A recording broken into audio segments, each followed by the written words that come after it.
So this morning's task before my meetings start is to replace the tappet cover gaskets on my 1969 Norton Commando. Long story short, I had a little bit of oil coming on the bottom onto to the top of the cylinder head, and I checked with a torque wrench. The nuts, as per the manual, were completely down.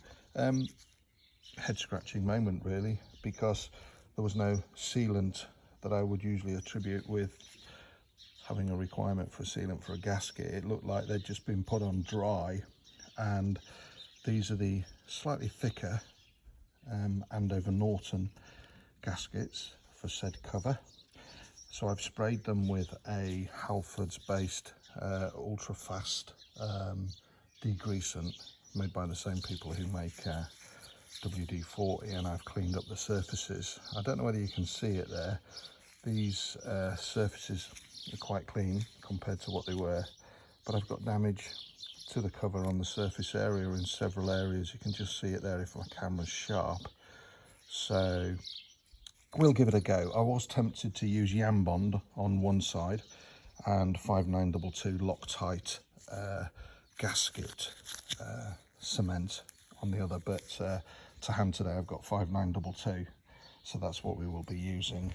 It's a black sealant, which obviously has its own challenges, but I won't put it on terribly liberally. The interesting thing is that I don't know whether you can see that on the camera, the thickness of the gasket compared to the Andover gasket. Can you see that?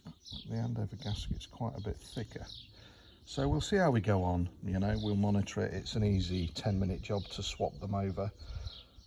But yeah, thanks for watching. And if you find useful little videos like this on my channel useful to you, even if it's for nothing more than how not to do the job, please think about subscribing. It really gives me a moral boost when I see that people have actually taken the time to watch and perhaps like my videos.